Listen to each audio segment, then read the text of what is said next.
नमस्कार दोस्तों, मैं Dharmendra Verma online study with DK में आपका बहुत बहुत स्वागत करता हूं। आज हम बात करने वाले हैं जिन प्याजे के संबंध में जितने भी प्रश्न सीटेट ऑनलाइन एग्जाम में पूछे गए, जो कि 16 दिसंबर से 13 जनवरी तक जो एग्जाम चली थी आपकी, उसमें जो प्रश्न पूछे गए हैं वो सभी के सभी यहाँ पर लेकर आया हूँ। जिन प्याजे से संबंधित जो सीटेट एग्जाम आपके आने वाली है दिसंबर 2022-23 में, उसमें बहुत ही इंपोर्टेंट ये प्रश्न रहेंगे। इस प्रकार के प्रश्न पूछे जाएंगे। यदि आपने कंप्लीट वॉच कर लिया, कंप्लीट ये वीडियो देख लिया, 2 से 3 नंबर आपके पक्के हो जाएंगे, क्योंकि हर शिफ्ट में 2 प्रश्न तो पूछे ही गए थे जिन प्याजे से संबंधित। तो आपको यह वीडियो कंप्लीट देखना है और अंत में हमें जरूर बताना है कि आज का जो वीडियो है वो आपको कैसा लगा। और भी यदि ऐसे ही आपको इंटरेस्टिंग वीडियो चाहिए तो आप हमारे चैनल को सब्सक्राइब कर लीजिएगा। और भी इस प्रकार के वीडियो आने वाले हैं। यदि आपको इसकी पीडीएफ चाहिए इसकी, तो मैंने आपको बता दिया, आप हमारे टेलीग्राम ग्रुप पर ज्वाइन हो सकते हैं, जिसकी लिंक आपको डिस्क्रिप्शन में दे दी गई है। वहां पर जाकर आप ज्वाइन हो जाइएगा। और भी हमने पीडीएफ अपलोड की है, वो भी आपके लिए अवेलेबल है वहां पर।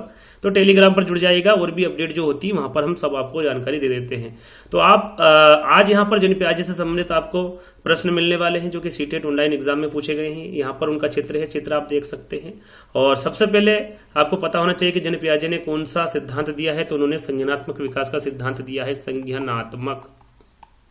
संज्ञानात्मक विकास का सिद्धांत। इन्हीं पर बेस्ड जो क्वेश्चन इन्हीं पर आधारित, यानी कि इसी सिद्धांत पर आधारित प्रश्न पूछे जाते हैं सीटेट एग्जाम में। ये कहाँ के रहने वाले थे, ये छोटी मोटी जो बातें हैं इनके कि कहाँ के रहने वाले हैं, इन्होंने किन पर प्रयोग किया, आजकल ये सीटेट एग्जाम में नहीं पूछे जा रहे हैं। यहाँ पर जो तथ्यात्मक प्रश्न होते हैं वो ज्यादातर पूछे जा रहे हैं। तो उन पर आपको विशेष करके ध्यान देना है। और उन्हीं प्रश्नों को यहाँ पर लिया गया है जो एग्जाम में पूछे गए हैं और आगे भी पूछे जा सकते हैं। तो चलिए तो शुरू करते हैं। आज का पहला प्रश्न है। शुरू करने से पहले आपको क्या करना है, वीडियो को लाइक करना है, शेयर करना है और चैनल को सब्सक्राइब कर लेना है। तो शुरुआत करते हैं। पहला प्रश्न है आपका, जिन प्याजे के अनुसार पूर्व सक्रियात्मक चरण में बच्चे निम्न में से क्या कर पाते हैं। सबसे पहले आपको क्या पता होना चाहिए कि जिन प्याजे ने संज्ञानात्मक विकास की कितनी अवस्थाएं बताई है, 4 अवस्थाएं बताई। कितनी? 4। पहली कौन सी, दूसरी कौन सी है, तीसरी कौन सी और चौथी कौन सी, इसके बारे में आपको जानकारी होना चाहिए। यहां पर लिख देता हूं। पहली अवस्था इन्होंने बताई है संवेदी पेशी अवस्था। संवेदी पेशी अवस्था ये कितने से कितने वर्ष तक की होती है? तो 0 से 2 वर्ष तक की अवस्था होती है संवेदी पेशी अवस्था। इस अवस्था को संवेदनात्मक अवस्था या फिर इंद्रिय जनित गामक अवस्था, इंद्रिय जनित गामक अवस्था भी कहा जाता है। याद रखिएगा, संवेदी पेशी अवस्था को संवेगात्मक अवस्था या फिर इंद्रिय जनित गामक अवस्था कहा जाता है। ये पहली अवस्था है जिन प्याजे द्वारा बताई गई है। दूसरी अवस्था है इनकी पूर्व समक्रियात्मक अवस्था। पूर्व समक्रियात्मक अवस्था, ये जो अवस्था होती है 2 से 7 वर्ष तक की होती है। तीसरी अवस्था है मूर्त समक्रियात्मक अवस्था। ये कितने से कितने वर्ष तक की होती है? 7 से 12 वर्ष तक की होती है। और चौथी अवस्था है औपचारिक समक्रियात्मक अवस्था।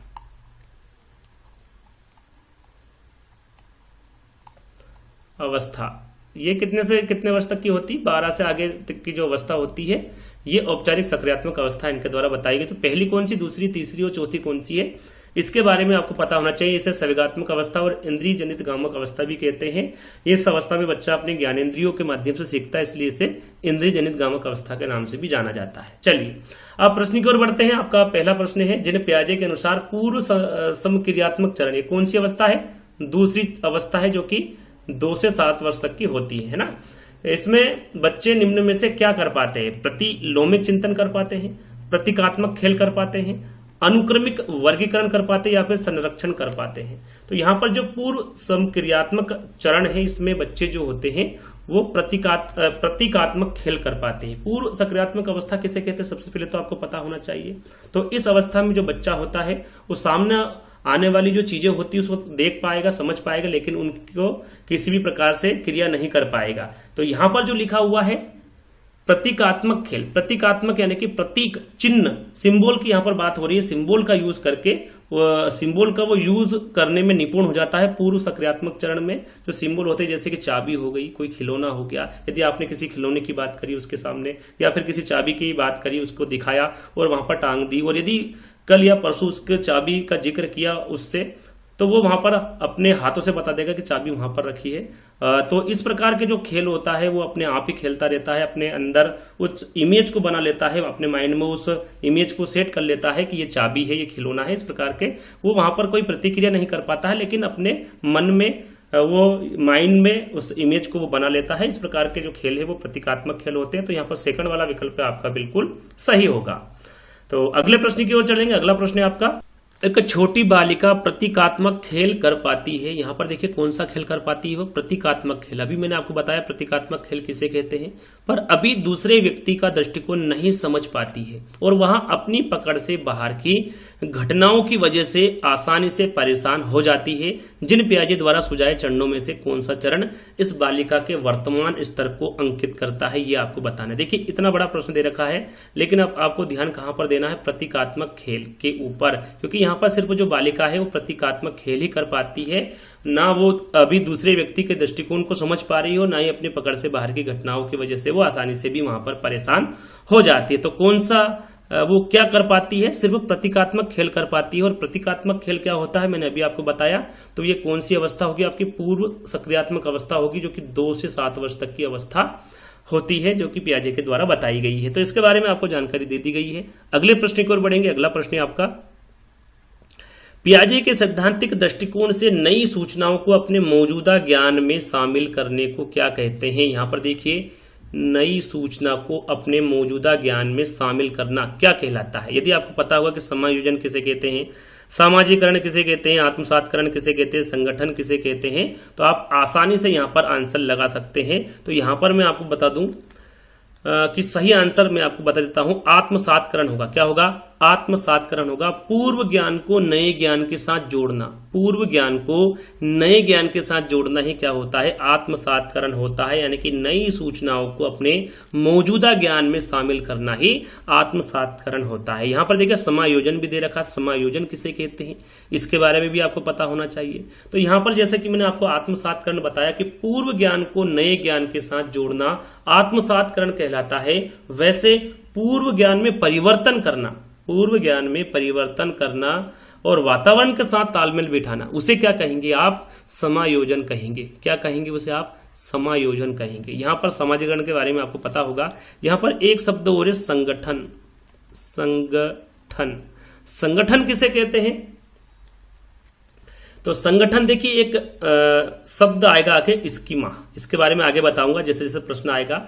तो यहां पर स्कीमाओं जो बच्चे के अंदर होती है उसको पुनः व्यवस्थित करता है, पुनः व्यवस्थित करने का जो काम करता है उसे क्या कहते हैं, संगठन कहा जाता है। या फिर जो स्कीमा होती है उसको जोड़ने का जो कार्य करता है वो संगठन करता है। तो यहां पर आपको सामाजिकरण किसे कहते हैं इसके बारे में पता होना चाहिए, आत्मसातकरण किसे कहते हैं, संगठन किसे कहते हैं, सामाजिकरण किसे कहते हैं, तो इसके बारे में भी आपको पता होना चाहिए। तो राइट आंसर आपका क्या होगा, यहां पर तीसरा वाला होगा। चलिए, मीना अब शब्दों का प्रयोग करने लगी है तथा यहां समझने लगी है कि शब्द वस्तुओं के प्रतीक है। अब तर्क करने का संरक्षण और क्रमबद्धता नहीं कर पाती है।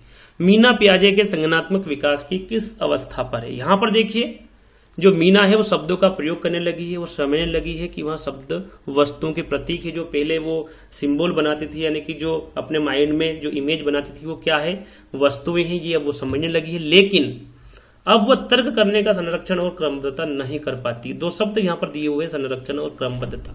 संरक्षण किसे कहते हैं और क्रमबद्धता किसे कहते हैं, इन दोनों के बारे में आपको पता होना चाहिए। क्रमबद्धता, संरक्षण किसे कहते हैं, ये यदि आपको पता होगा तो आप आसानी से इसका आंसर पता कर सकते हैं। अगर किसी वस्तु के साइज या शेप में चेंज कर दे तो उसकी जो क्वांटिटी है उस पर कोई प्रभाव नहीं पड़ता है, लेकिन जो बच्चा है वो इसको नहीं समझ पाता है। जैसे कि उदाहरण के तौर पर 2 गिलास, एक चौड़ा गिलास एक पतला गिलास है, दोनों में क्वांटिटी सेम आती है, लेकिन बच्चा यहां पर उसमें भी पता नहीं कर पाता है कि ये सेम गिलास है, ये इसमें जो क्वांटिटी हम डालेंगे सेम आएगी, ये उस पर प्रभाव नहीं होता है उसका, यानी कि वो ये समझ नहीं पाता है। तो इस प्रकार के जो बच्चे होते हैं वो कौन सी अवस्था में होते हैं। एक और यहाँ पर क्रमबद्धता है, इसके बारे में भी समझ लीजिए। क्रमबद्धता किसे कहते हैं? इसमें बच्चा वस्तुओं के तथ्यों को उनके आधार में रखना नहीं सीख पाता है। यहाँ पर जो वस्तुएं होती, जैसे कि मान लीजिए आपने देखा होगा रिंग, बड़ी रिंग है, उसके बाद छोटी रिंग है, उससे छोटी है, उससे बड़ी है, फिर उससे छोटी। तो इस प्रकार की जो रिंग आती है उसको एक उसमें पिरोना होता है। तो इसमें जो बच्चा होता है वो एक शेप नहीं पिरा पाता, यानी कि यहाँ पर पहले सबसे बड़ी आएगी, फिर उससे छोटी आएगी, फिर उससे छोटी, उससे छोटी। इस प्रकार की जो रिंग जो पिनोते हैं, तो वो भी इस अवस्था में बच्चा नहीं कर पाता है, क्रम में उसे नहीं जमा पाता है। तो ये क्रमबद्धता होती है। तो इस अवस्था को क्या कहा जाता है? कौन सी अवस्था जिसमें संरक्षण भी नहीं कर पा रहा है बच्चा और क्रमबद्धता भी नहीं कर पा रहा है, तो वो अवस्था कौन सी होगी? तो वो पूर्व सक्रियात्मक अवस्था होगी, जिसके बारे में मैंने आपको थोड़ी देर पहले बताया था। ये दूसरी अवस्था होती है और 2 से 7 वर्ष तक की अवस्था होती है। चलिए अब अगले प्रश्न की बात करेंगे। अगला प्रश्न है आपका, निम्नलिखित में से कौन सा विकास सिद्धांत इस बात का समर्थन करता है कि बच्चे में संज्ञानात्मक विकास सांकेतिक भाषा विकास का पूर्णगामी है? पियाजे का संज्ञानात्मक विकास सिद्धांत, वाइगोत्स्की का सामाजिक सांस्कृतिक सिद्धांत, एरिक्सन का मनोवैज्ञानिक सामाजिक सिद्धांत, या फिर बेंडूरा का सामाजिक अधिगम सिद्धांत। तो यहाँ पर सांकेतिक भाषा विकास का पूर्वगामी है संज्ञानात्मक विकास का। ये किसके द्वारा समर्थन किया गया है, या फिर इस बात का समर्थन कौन करता है? तो ये पियाजे करते हैं, पियाजे का संज्ञानात्मक विकास। यहाँ पर आपको ध्यान देना है कि वाइगोत्स्की के द्वारा कौन सा सिद्धांत दिया गया। इनके भी जितने भी इंपोर्टेंट प्रश्न पूछे गए हैं सीटेट ऑनलाइन एग्जाम में, वो भी मैं लेकर आऊंगा। तो यहाँ पर ध्यान देना, वाइगोत्स्की ने सामाजिक सांस्कृतिक सिद्धांत दिया है, एरिक्सन ने मनोवैज्ञानिक सामाजिक सिद्धांत दिया है, बेंडोरा ने सामाजिक अधिगम सिद्धांत दिया हुआ है। तो इन सिद्धांतों के बारे में भी आपको जानकारी होना चाहिए। यहाँ पर आपका जो सही आंसर होगा वो पहला वाला होगा। चलिए अगला प्रश्न है, जिन पियाजे के सिद्धांत में वर्तमान स्कीमा द्वारा परिवेश को समझ पाने की असमर्थता के कारण एक नए स्कीमा की रचना क्या कहलाती है? मैंने आपको बताया था समायोजन किसे कहते हैं, आत्मसातकरण किसे कहते हैं, अनुकूलन किसे कहते हैं, या फिर संगठन किसे कहते हैं। इन सभी के बारे में आपको थोड़ी देर पहले मैंने आपको जानकारी दी थी। यहाँ पर एक अनुकूलन जो शब्द है वो नया आया है, तो उसको छोड़ दीजिए, आंसर हो ही नहीं सकता, ये सोच लीजिए। अब इन तीनों में से आंसर देना है कि क्या होगा। तो यहाँ पर देखिए, यहाँ पर दिया गया है कि वर्तमान स्कीमा द्वारा परिवेश को समझ पाने की असमर्थता के कारण, यहाँ पर देखिए क्या हो रहा है, उसको असमर्थता हो रही है, उसके कारण एक नई स्कीमा की रचना उसको करना है। तो वो क्या कहलाएगी? समायोजन कहलाएगी, आत्मसातीकरण कहलाएगी, या फिर संगठन कहलाएगी? वो क्या कहलाएगी? समायोजन कहलाएगी। जो पूर्व ज्ञान में परिवर्तन कर रहा है, यानी कि जो स्कीमा है वो असमर्थ है, इसलिए वो नई स्कीमा की रचना कर रहा है, यानी कि पूर्व ज्ञान में परिवर्तन करके वातावरण के साथ वो तालमेल बिठाना चाह रहा है। तो उसको क्या कहेंगे आप? समायोजन कहेंगे, समायोजन। ये याद रखिएगा, इंपोर्टेंट है। इस प्रकार के प्रश्न आगे भी पूछे जा सकते हैं। तो पहला वाला विकल्प आपका बिल्कुल सही होगा। चलिए अगले प्रश्न की ओर बढ़ेंगे। अगला प्रश्न है आपका, पियाजे के अनुसार कौन सा संप्रत्येक कार्य रूप सूचना को संगठित और प्रतिपादित करता है? यहां पर आपको हर एक प्रश्न को समझना है और उसका आंसर देना है। यहां पर देखिए दिया क्या गया है, संप्रत्येक कार्य रूप सूचना को वो संगठित कर रहा है और फिर प्रतिपादित कर रहा है। तो यह व्याख्यात्मक प्रतिदर्शन होगा, स्कीमा होगा, अग्रिम संगठक होगा, या फिर संवेदी मुद्रक होगा। क्या होगा? 4 विकल्प है, आप चाहे तो पहले आंसर दे सकते कमेंट से के माध्यम से। इसका सही आंसर क्या होगा? इसका सही आंसर होगा आपका स्कीमा। जैसा कि मैंने आपको बताया था, स्कीमा के बारे में मैं नहीं बता पाया था। तो स्कीमा किसे कहते हैं? मानव के दिमाग में जो चीज पहले से स्टोर होती है, मानव के या फिर जो बच्चे होते हैं उनके दिमाग में जो पहले से जो चीजें स्टोर होती है, वह उनका प्रयोग करके किसी विषय के प्रति एक धारणा बनाता है, तो उसे क्या कहा जाता है? स्कीमा कहा जाता है। देखिए पहले वो यहां पर क्या कर रहा है? संगठित कर रहा है, स्टोर कर रहा है, उसके बाद उसको प्रतिपादित कर रहा है, उसके बाद उसका प्रयोग करके किसी विषय के प्रति एक धारणा वो बना रहा है। तो ये क्या होगा? स्कीमा होगा। सेकंड वाला विकल्प आपका बिल्कुल सही होगा। चलिए 9 वर्षीय लीला ने बटनों के संग्रह को उनके माप के अनुसार वर्गीकृत किया, फिर उसने सभी समूह के बटनों को एकत्रित किया, फिर उसने उनके छेदों के आधार पर दोबारा वितरित किया। जिन पियाजे के संज्ञानात्मक विकास के सिद्धांत के अनुसार आपको लीला विकास के चरण को बताना है कौन सा है। यदि आपको पता होगा कि पहला चरण, दूसरा चरण, तीसरा चरण और चौथे चरण की जो अवधि है वो कितनी होती है, तो आप आसानी से उसका आंसर लगा सकते हैं। जैसे कि पहले की है 0 से 2 वर्ष, दूसरे की है 2 से 7 वर्ष, तीसरे की है 7 से 12 वर्ष और चौथे की 12 से जो अधिक की अवधि होती है वो आपका चौथा चरण है, यानी चौथी अवस्था है। यदि आपको ये पता है तो आप आसानी से लगा सकते हैं कि जो तीसरी वाली अवस्था है इसमें 7 से 12 है, 7 से 12 के बीच में 9 वर्ष आ रहा है, न कि वो अवस्था कौन सी होगी, तीसरी अवस्था होगी। और तीसरी अवस्था कौन सी होती है, मूर्त समक्रियात्मक अवस्था होती है। इस हिसाब से भी आप आंसर लगा सकते हैं। फिर भी एक बार पढ़ लेते हैं प्रश्न को। 9 वर्षीय लीला जो है दोस्तों, वो बटनों के संग्रह को उनके माप के अनुसार वर्गीकृत किया उसके द्वारा किया गया है। जैसे कि छोटी बटन को अलग रखा है, बड़ी बटन को अलग रखा है, तो इस प्रकार का वर्गीकरण करना वो जानती है। उसके बाद में उनको समूह में बांटना, उसको एकत्रित करना भी उसको पता है। बटनों को एकत्रित किया गया है, फिर उनके छेदों के आधार पर उनको दोबारा वितरित भी किया है। तो जिन पियाजे के संज्ञानात्मक विकास के सिद्धांत के अनुसार लीला विकास के चरण यानी कि अवस्था के बारे में आपको बताना है। जैसा कि मैंने आपको बताया वो कौन सा चरण होगा, कौन सी अवस्था होगा, मूर्त सक्रियात्मक अवस्था, मूर्त सक्रियात्मक चरण होगा। ये जो चरण है ये कौन सा चरण है, इनका तीसरा चरण है, जो कि 7 से 12 वर्ष तक का होता है। मूर्त सक्रियात्मक चरण किसे कहते हैं, इसके बारे में आपको पता होना चाहिए। इस अवस्था में जो बच्चा है दोस्तों, वो सामने रखी हुई चीजों को देखकर ही कुछ कर सकता है या फिर उन पर चिंतन करना शुरू करता है। मूर्त, यहाँ पर एक शब्द आया, मूर्त किसे कहते हैं, जिनको हम छू सकते हैं, देख सकते हैं, उसे मूर्त कहा जाता है। जो मूर्त वस्तु होती है वो उनको ही कहा जाता है। ध्यान दीजिएगा, मूर्त सक्रियात्मक अवस्था में जो बच्चे के सामने रखा है या फिर जिसको वो छू सकता है उसी का वो चिंतन कर सकता है, ये आपको ध्यान में रखना है। इतनी सी बात में आपका मूर्त सकारात्मक चिंतन पूरा हो जाता है। साथ में आपको पहला, दूसरा, तीसरा, चौथा अवस्था, साथ में उनकी अवधि को भी याद कर लेना है। तो तीसरा वाला विकल्प आपका बिल्कुल यहां पर सही होगा। पियाजे के संज्ञानात्मक विकास सिद्धांत के अनुसार प्रतिवर्तीयता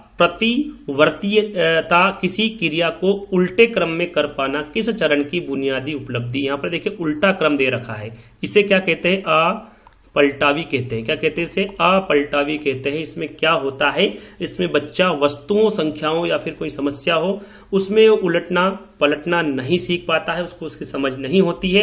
लेकिन यहां पर क्या हो रहा है, वो कर पा रहा है। सबसे पहले हम जानते हैं कि यदि इस प्रकार का प्रश्न आ जाता है कि जो अपलटावी बालक होते हैं वो किस श्रेणी में रखा जाता है या फिर कौन सा चरण होता है, तो वो पूर्व सक्रियात्मक चरण होता है। उदाहरण के तौर पर यदि किसी बच्चे को दे दिया कि 2 × 2 कितना होता है, तो उसको पता होता है कि 4 होता है। लेकिन उसको दे दिया कि 4/2 कितना होता है, तो यहां पर वो नहीं कर पाता है। वस्तु को यदि हमने चेंज कर दिया तो वो यहां पर नहीं समझ सकता, नहीं बता पाता है। तो इस प्रकार का जो चरण होगा वो किस चरण में होगा, ये बच्चा जो किस चरण में होगा, तो वो पूर्व सक्रियात्मक चरण में होगा। लेकिन यहां पर क्या दिया हुआ है, उल्टे क्रम में कर पाना, वो कर पा रहा है। तो ये किस चरण की बुनियादी उपलब्धि होगी, तो ये मूर्त सक्रियात्मक चरण की उपलब्धि होगी। और मूर्त सक्रियात्मक चरण के बारे में थोड़ी देर पहले ही मैंने आपको बताया है। तो ये चरण कौन सा होगा, मूर्त सक्रियात्मक चरण होगा। चलिए अगला प्रश्न है आपका, एक बच्चा सिर्फ मूर्त वस्तुओं के साथ ही समस्याओं का समाधान कर सकता है, उसकी समस्या समाधान ही यहाँ विशेषता किस स्तर के अंतर्गत आती। मूर्त वस्तुओं, जैसे कि मैंने बताया था कि मूर्त वस्तु किसे कहते हैं, जिसको देख सकता है, जिसे वो छू सकता है, उसी की समस्याओं को समाधान कर पा रहा है। यहाँ पर लिखा हुआ है उसकी समस्या समाधान की यहाँ विशेषता किस स्तर के अंतर्गत आती है, संवेदीगामक अवस्था, पूर्व सक्रियात्मक अवस्था, मूर्त सक्रियात्मक अवस्था या फिर औपचारिक सक्रियात्मक अवस्था। तो मूर्त वस्तुओं की समस्या का समाधान कर रहा है तो वो मूर्त सक्रियात्मक अवस्था ही होगी, यानी कि तीसरा वाला विकल्प आपका बिल्कुल सही होगा। चलिए अगला प्रश्न है आपका, निम्न में से कौन सा कथन, यहां पर थोड़ा सा ऊपर कर देता हूं, हाँ, निम्न में से कौन सा कथन बच्चों के संज्ञानात्मक विकास के विषय में जिन पियाजे और लय वाइगोत्स्की के विचार के बीच मुख्य अंतर दर्शाता है। इनके बीच के मुख्य अंतर आपको देखना है। पहला विकल्प पढ़ेंगे, पियाजे बच्चों के स्वतंत्र प्रयासों द्वारा जगत को अनुभव करने पर जोर देते, बिल्कुल सही है। जबकि वाइगोत्स्की लिखा हुआ है यहाँ पर, वाइगोत्स्की संज्ञानात्मक विकास को सामाजिक मध्यस्थ प्रक्रिया के रूप में देखते हैं। सामाजिक जो सांस्कृतिक सिद्धांत है वो किसके द्वारा दिया गया, वाइगोत्स्की के द्वारा दिया गया है उनका। और इनका जो अंतर होगा वो यही होगा कि पियाजे बच्चों के स्वतंत्र प्रयासों द्वारा जगत को अनुभव करने पर जोर देते हैं और वाइगोत्स्की संज्ञानात्मक विकास को सामाजिक मध्यस्थ प्रक्रिया के रूप में देखते हैं। तो आपका जो पहला वाला विकल्प होगा यही आपका सही आंसर होगा। चलिए अगला प्रश्न है, पियाजे के अनुसार विकास के किस काल में बालक वस्तुओं के लिए प्रतीकों का इस्तेमाल करने लगते हैं और तार्किक मानसिक समझ उभरने लगती है। यहाँ पर देखिए विकास के किस काल के बारे में पूछा गया है। बालक वस्तुओं के लिए किसका इस्तेमाल कर रहा है, प्रतीकों का, सिंबल का वो उपयोग कर रहा है, इस्तेमाल कर रहा है और तार्किक मानसिक समझ उभरने उसमें लग रही है। पूर्व सक्रियात्मक काल है, मूर्त सक्रियात्मक काल है, उत्तर सक्रियात्मक काल है या फिर औपचारिक सक्रियात्मक काल है। तो मैं इसके बारे में आपको बता चुका हूं। राइट आंसर यहाँ पर क्या होगा आपका, पूर्व सक्रियात्मक काल। क्यों होगा, क्योंकि यहाँ पर क्या कहा जा रहा है, तार्किक मानसिक समझ उभरने उसमें लगी है, इसलिए जो बालक वस्तुओं के लिए प्रतीकों का इस्तेमाल कर रहा है साथ में तार्किक मानसिक समझ भी उसमें उभरने लगी है, तो वो पूर्व सक्रियात्मक काल की ओर बढ़ रहा है। तो यहां तक पर आपका जो सही आंसर होगा वो पहला वाला होगा। चलिए अगला प्रश्न है आपका, संज्ञानात्मक विकास के किस चरण में बच्चे एक दूसरे के साथ खेल संबंधी विचार साझा करते हैं और इस समझ की संकेत वस्तुओं को दर्शाते हैं, सुदृढ़ करते हैं लेकिन संरक्षण करने में असक्षम होते हैं। यहाँ पर देखिए फिर संरक्षण आ गया।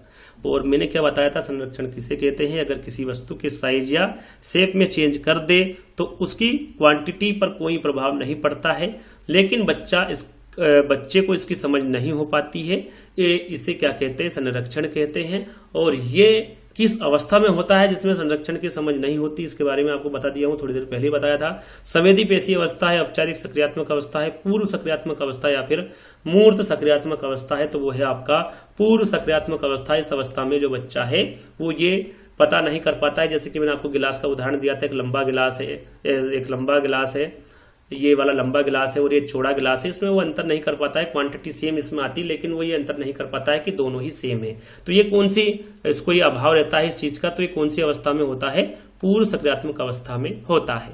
चलिए, पियाजे के सिद्धांत पर आधारित एक रचनावादी कक्षा में बच्चे किस तरह से सीखते हैं, बड़ों का अनुसरण करके सीखते हैं, यहाँ पर क्या लिखा हुआ है, बड़ों द्वारा दी गई व्याख्याओं से सीखते हैं, पुरस्कार के लिए प्रयास से सीखते हैं या फिर स्वतः स्फूर्त गतिविधियों से सीखते हैं।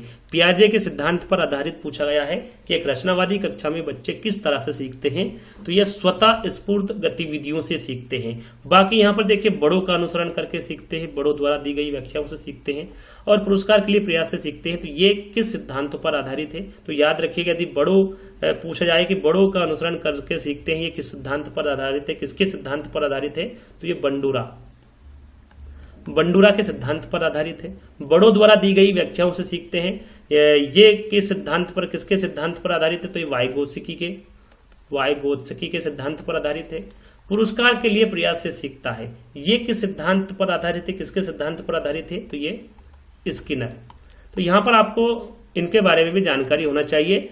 ये बंडूरा सिद्धांत पर आधारित है, बड़ों का अनुसरण करके सीखना, नकल करके सीखना, और वाइगोत्स्की के सिद्धांत पर आधारित बड़ों द्वारा दी गई व्याख्याओं से सीखता है, और स्किनर के सिद्धांत पर आधारित पुरस्कार के लिए प्रयास से सीखता है, और पियाजे के सिद्धांत पर आधारित स्वतः स्फूर्त गतिविधियों से सीखता है बच्चा। तो इन चारों के बारे में आपको जानकारी होना चाहिए। चलिए अगला प्रश्न है, रिक्त स्थान अवस्था में बच्चे लांछनिक कार्य करना प्रारंभ कर देते हैं और उनके भाषा कौशल तेजी से विकसित होता है। देखिए भाषा कौशल यहाँ पर लिखा हो, भाषा कौशल कौन सी अवस्था में तेजी से विकसित होता है, अमूर्त सक्रियात्मक में, मूर्त सक्रियात्मक में, पूर्व समक्रियात्मक में या फिर संवेदीगामक पेशी अवस्था में। किसमें, यहाँ पर पूछा गया है कि किसमें लांछनिक कार्य प्रारंभ कर देता है बच्चा और उसकी भाषा कौशल तेजी से विकसित हो जाती है। तो यहाँ पर आपका सही आंसर क्या होगा, यहाँ पर आपका सही आंसर होगा पूर्व समक्रियात्मक अवस्था। इसमें भाषा कौशल वो तेजी से विकसित कर देता है, साथ ही लांछनिक कार्य करना भी प्रारंभ कर देता है। तो तीसरा वाला विकल्प आपका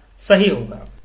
जिन पियाजे ने संज्ञानात्मक विकास के सिद्धांत के अनुसार मूर्त सक्रियात्मक चरण में बालक निम्न में से क्या कर पाने के योग्य होता है। यहाँ पर देखिए मूर्त सक्रियात्मक चरण के बारे में पूछा गया, प्रतिवर्तन, परिकल्पना आधारित निगमनात्मक तार्किक चिंतन। यहाँ पर देखिए निगमनात्मक लिखा हुआ है, आपने निगमन और आगमन के बारे में सुना होगा।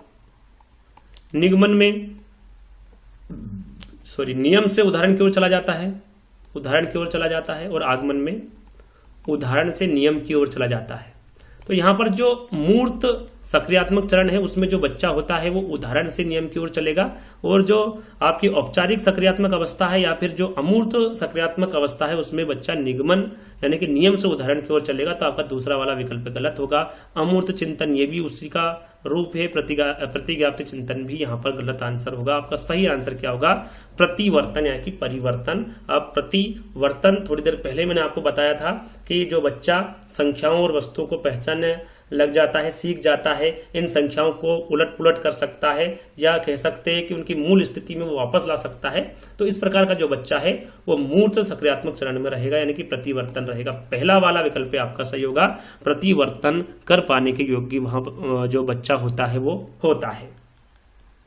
अगला प्रश्न है, पियाजे द्वारा अधिगम को सुगम बनाने के लिए निम्नलिखित में से कौन से कारक महत्वपूर्ण माने जाते हैं? शिक्षक की गतिशीलता, विविध सामग्री का प्रावधान, मध्य स्तरीय नवीन अनुभव प्रदान करना या फिर सकारात्मक और नकारात्मक पुनर्बलन सुनिश्चित करना।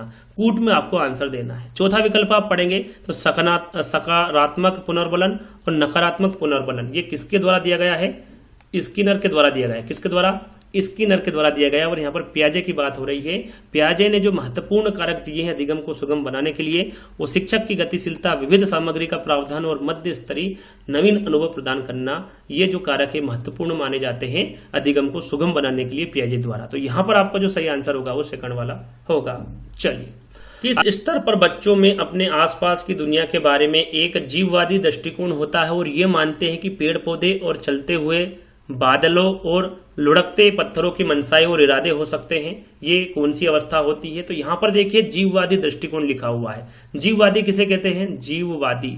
जीववादी में जो बच्चे होते हैं वो निर्जीव और जो सजीव चीजें होती हैं उसमें अंतर नहीं कर पाते हैं, उसे जीववादी कहते हैं। जैसे कि यहाँ पर आप देख सकते हैं पेड़ पौधे और चलते हुए बादलों की बात की जा रही है, लुढ़कते पत्थरों की बात की जा रही है। उसका कहना है कि इनके मनसाएं और इरादे होते हैं। जैसे कि कोई बच्चा है वो गिर जाता है और जब गिर जाता है तो वो रोने लगता है तो उसकी माँ आती है। जैसे कि किसी पत्थर से लग गया तो पत्थर से उसकी माँ मार देती है कि इस पत्थर ने मेरे बच्चे को मारा क्या, उसको 2-3 देती है। तो बच्चे को ऐसा लगता है कि पत्थर को मेरी मम्मी ने मार दिया है, ये जीवित है निर्जीव है, उसके बारे में उसको कुछ भी पता नहीं होता है। तो इस प्रकार के जो बच्चे होते हैं वो कौन सी अवस्था में होते हैं इसके बारे में आपको बताना है।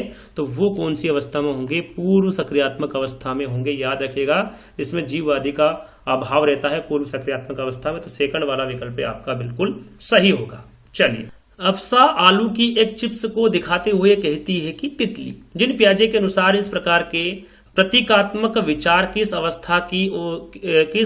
अवस्था की विशेषता, यहाँ पर देखिए प्रतीकात्मक विचार लिखा हुआ है। यहाँ पर चिप्स को दिखाते हुए क्या कहती कि तितली है। उसके माइंड में क्या सेट कर रखा है? उसके माइंड में इमेज किसकी बना रखी है? आलू के चिप्स की, कि ये क्या है? तितली है। तो मैंने क्या बताया था आपको, इस प्रकार के जो अवस्था होगी वो कौन सी होगी? पूर्व सक्रियात्मक अवस्था होगी। यानी कि सेकंड वाला विकल्प आपका सही होगा। वो सिंबल बना रहती है कि जो चिप्स है वो क्या है? तितली है। अगला प्रश्न है आपका, पूर्व सक्रियात्मक अवस्था में कौन सी संज्ञानात्मक क्षमता आती है? अमूर्त सोच की क्षमता, लक्ष्य निर्देशित व्यवहार की क्षमता, दूसरे का नजरिया लेने की क्षमता या फिर परिकल्पनात्मक निगमनात्मक सोच की क्षमता। तो यहाँ पर देखिए पूर्व सक्रियात्मक अवस्था के बारे में पूछा जा रहा है। तो यहाँ पर आपका सही आंसर क्या होगा? लक्ष्य निर्देशित व्यवहार की क्षमता। ये इंपोर्टेंट है, पूछा आगे भी पूछा जा सकता है कि इस अवस्था में लक्ष्य निर्देशित व्यवहार की क्षमता आ जाती। कौन सी अवस्था में? पूर्व सक्रियात्मक अवस्था में। जो बच्चा जब 0 से 2 वर्ष तक का होता है, यदि किसी चीज की उसको आवश्यकता होती है, यदि उसको भूख लगी है तो वो रोकर वहां पर अपनी प्रतिक्रिया जाहिर करेगा। लेकिन जब बच्चा 2 से 7 वर्ष तक की उम्र में आता है तो जो बच्चा होता है लक्ष्य निर्देशित उसको व्यवहार की क्षमता आ जाती है। यदि उसको भूख लगती है तो या तो मांग लेता है या फिर जो भी जहां पर भी खाना रखा हुआ वहां पर वो आसानी से जा सकता है। तो लक्ष्य निर्देशित व्यवहार की क्षमता कब आ जाती है? पूर्व सक्रियात्मक अवस्था में आ जाती है। यानी सेकंड वाला विकल्प आपका सही होगा। अगला प्रश्न, पियाजे के अनुसार एक शिक्षक का रिक्त स्थान होना बहुत जरूरी, गतिशील, लचीला, रचित, अनियम, सहानुभूतिपूर्ण, पारदर्शी, यांत्रिक, व्यवहारवादी। तो जो पियाजे के अनुसार एक शिक्षक को गतिशील होना चाहिए, साथ में लचीला होना बहुत जरूरी है। यानी कि पहला वाला विकल्प आपका बिल्कुल सही होगा। किस अवस्था में बच्चे वस्तु स्थायित्व की समझ तो बना लेते हैं परंतु यहां नहीं समझ पाते हैं कि क्रियाएं परिवर्तनीय है और उनके निर्णय चीजों की मौजूदा दिखावट पर निर्भर करती है। यहां पर देखिए वस्तु स्थायित्व तो वो बना लेता है, लेकिन क्या नहीं समझ पाता है वो क्रियाएं परिवर्तनीय है और उनके निर्णय चीजों की मौजूदा दिखावट पर निर्भर करते हैं। संवेदी चालक, पूर्व सक्रियात्मक, मूर्त सक्रियात्मक या फिर अमूर्त सक्रियात्मक, तो इसके बारे में बता चुका हूं। ये कौन सी अवस्था होगी? पूर्व सक्रियात्मक अवस्था होगी। चलिए अगला प्रश्न है आपका, पूर्व सक्रियात्मक अवस्था के बच्चों के लिए शिक्षक को मूर्त संसाधनों व बहुत सी दृश्य श्रव्य सामग्री का प्रयोग करना चाहिए। जटिल पदानुक्रमिक संबंधों को दिखाते हुए चित्रों का प्रयोग करना चाहिए। अमूर्त समस्याओं पर काम करने के लिए कहना चाहिए या फिर परिकल्पनात्मक सोच वाली समस्याओं को सुलझाने के मौके मुहैया कराने चाहिए। क्या कराना चाहिए पूर्व सक्रियात्मक अवस्था के बच्चों के लिए शिक्षक को, ये आपको बताना है। तो यहाँ पर जो मूर्त संसाधनों व बहुत सी दृश्य श्रव्य सामग्री होती है उनका प्रयोग करना चाहिए, जिसको वो देख सकता, छू सकता है, इस प्रकार की जो सामग्री होती है उनका प्रयोग करना चाहिए शिक्षक को। तो यहाँ पर पहला वाला विकल्प आपका बिल्कुल सही होगा। अगला प्रश्न, एक 5 वर्ष की बच्ची यह तर्क करने में विफल रहती है कि जब पानी को एक लंबे और संकीर्ण गिलास से एक बर्तन में स्थानांतरित किया जाता है तो पानी की मात्रा समान रहती है। पियाजे के अनुसार इसका क्या कारण है? इसका उदाहरण थोड़ी देर पहले मैंने आपको बताया था। वहां प्रतिवर्ती सोच नहीं रखती, वहां लक्ष्य निर्देशित व्यवहार नहीं कर सकती, वहां प्रतीकों का इस्तेमाल नहीं कर सकती या फिर वहां नकल नहीं कर सकती। तो जब पानी की मात्रा समान रहती फिर भी वो वहां पर बताने में विफल रहती है, तो वहां प्रतिवर्ती सोच नहीं रखती। यहां पर पहला वाला जो विकल्प होगा वो आपका सही होगा। अगला प्रश्न है, पियाजे के संज्ञानात्मक विकास के सिद्धांत के अनुसार स्वयं व पर्यावरण के बीच संतुलन की खोज की प्रक्रिया क्या कहलाती है? देखिए, साम्यीकरण कहलाती है, संगठन कहलाती है, समावेशन या फिर समायोजन। मैंने चारों के बारे में आपको बता दिया हूं क्या कहलाती है। आपका 25 का आंसर आप जल्दी से बता दीजिए क्या होगा। तो यहां पर देखिए एक शब्द लिखा हुआ संतुलन, तो याद रखिएगा जो साम्यीकरण है इसे ही संतुलन कहा जाता है। किसको? साम्यीकरण को ही संतुलन कहा जाता है। तो यहां पर सिद्धांत के अनुसार स्वयं व पर्यावरण के बीच संतुलन की खोज की प्रक्रिया क्या कहलाती है? साम्यीकरण या फिर संतुलन कहलाती है। पहला वाला विकल्प आपका बिल्कुल सही होगा। चलिए अगला प्रश्न है, जिन पियाजे के संज्ञानात्मक विकास के अनुसार बच्चे संरक्षण किस अवस्था में कर पाते हैं? मैंने संरक्षण के बारे में आपको बताया था, यहाँ पर बताने की आवश्यकता नहीं है। सांवेदिक पेशीय अवस्था, पूर्व सक्रियात्मक अवस्था, मूर्त सक्रियात्मक अवस्था या फिर अमूर्त सक्रियात्मक अवस्था। तो मैंने संरक्षण के बारे में आपको बता दिया हूं। यहाँ पर सही आंसर आपका क्या होगा? मूर्त सक्रियात्मक अवस्था, मूर्त सकारात्मक अवस्था होगा। यहाँ पर सेकंड वाला में लगा रहा था, सेकंड वाला नहीं है, मूर्त सकारात्मक अवस्था। तीसरा वाला विकल्प आपका यहाँ पर बिल्कुल सही होगा। ये यहाँ पर कर पा रहा है, नहीं कर पाता तो पूर्व सकारात्मक अवस्था आता। यहाँ पर बच्चे संरक्षण किस अवस्था में कर पाते हैं पूछा गया है, तो ये मूर्त सकारात्मक अवस्था होगा। चलिए, मूर्त सक्रियात्मक अवस्था के बच्चों को पढ़ाते हुए एक शिक्षिका को क्या नहीं करना चाहिए? मूर्त सक्रियात्मक अवस्था के बारे में पूछा गया है। वर्गीकरण के मौके देना चाहिए, बिल्कुल देना चाहिए। ऐसी समस्या देना जिनमें अमूर्तता की आवश्यकता हो। जो मूर्त सक्रियात्मक अवस्था वाले बच्चे होते हैं वो इस प्रकार के जो बच्चे होते हैं, मूर्त क्या होता है? किसी मूर्त जो वस्तु होती, मैंने आपको बताया था, किसी वस्तु को छू लेना, जो सामने जो वस्तु रखी होती है मूर्त वस्तु कहते हैं। लेकिन यहाँ पर क्या दे रखा है? ऐसी समस्याएं देना जिनमें अमूर्तता की आवश्यकता हो। तो अमूर्तता की आवश्यकता मूर्त सक्रियात्मक अवस्था वाले बच्चे नहीं कर पाएंगे, उनको ये नहीं करना चाहिए शिक्षिका को। तो आपको जो सेकंड वाला विकल्प होगा वो बिल्कुल सही होगा।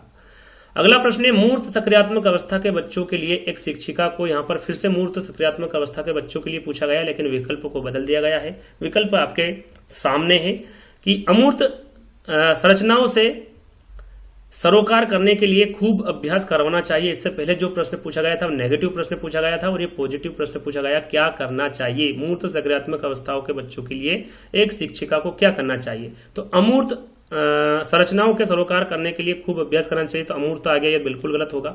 वस्तुओं और विचारों को जटिल से वर्गीकृत करने के मौके मुहैया कराने चाहिए, बिल्कुल सही है। दूसरा वाला विकल्प आपका, तीसरे चौथे पर जाने की आवश्यकता नहीं है। दूसरा वाला विकल्प आपका बिल्कुल सही है। चलिए, यहाँ पे देखिए उच्च स्तरीय मूर्त लिखा हुआ है, तो ये भी आपका गलत होगा। इसे समस्या देनी चाहिए जो तर्कपूर्ण वैज्ञानिक समझ की आवश्यकता हो, तो ये भी आपका गलत होगा, क्योंकि मूर्त सकारात्मक अवस्था वाले बच्चों के बारे में यहाँ पर पूछा जा रहा है। अगला प्रश्न है आपका, जिन पियाजे के संज्ञानात्मक विकास के किस चरण पर बच्चा समझ बना लेता है? प्रतीकों का इस्तेमाल वस्तुओं को प्रतिनिधित्व करने के लिए किया जा सकता है। अगर बच्चे के सामने साइकिल नहीं है तब भी साइकिल शब्द सुनकर उसके मस्तिष्क में एक प्रतिबिंब बन जाता है, तो वो कौन सी अवस्था होगी, कौन सा चरण होगा, पूर्व परंपरागत अवस्था, पूर्व संक्रियात्मक अवस्था, मूर्त सक्रियात्मक अवस्था या फिर अमूर्त सक्रियात्मक अवस्था, कौन सी अवस्था होगा। यहाँ पर सिर्फ इतना सा पढ़ लीजिएगा, तब साइकिल शब्द सुनकर उसके मस्तिष्क में एक प्रतिबिंब बन जाता है। जैसा कि मैंने आपको बताया था थोड़ी देर पहले ही कि कोई सी वस्तु, चाहे वो चाबी हो या फिर खिलौने हो, उनको देखकर उसके जो मस्तिष्क में उसका प्रतिबिंब बन जाता है, तो वो किस अवस्था में होता है, पूर्व संक्रियात्मक अवस्था में होता है। सेकंड वाला विकल्प आपका सही होगा। अंतिम प्रश्न है, टोटल 30 प्रश्न लिए थे, 30 प्रश्न पूछे गए थे 16 दिसंबर से 13 जनवरी तक ये 30 प्रश्न पूछे गए थे। पियाजे के सिद्धांत में वह प्रक्रिया जिसमें एक बच्चा नए अनुभव का बोध करने के लिए अपने स्कीमा को रूपांतरित और संशोधित करता है, क्या कहलाती लिखा हुआ यहाँ पर। तो यहां पर देखिए क्या पूछा गया है, जिसमें एक बच्चा एक नए अनुभव का बोध करने के लिए अपने स्कीमा को रूपांतरित और संशोधित करता है, तो उसे क्या कहते हैं, अनुकूलन कहते हैं, समायोजन कहते हैं, संरक्षण कहते हैं या फिर केंद्रीकरण कहते हैं। तो उसे क्या कहते हैं, समायोजन कहते हैं। इसके बारे में आपको बता चुका हूं। सेकंड वाला विकल्प आपका सही होगा। तो आज के जो पियाजे के 30 प्रश्न थे वो यहीं पर समाप्त होते हैं। आज का वीडियो आपको कैसा लगा ये आपको कमेंट्स के माध्यम से बताना है। अच्छा लगा हो तो लाइक करना है, शेयर करना है, चैनल को सब्सक्राइब कर लेना है। जल्द ही दोस्तों एक नई वीडियो के साथ मिलते हैं, जब तक के लिए धन्यवाद।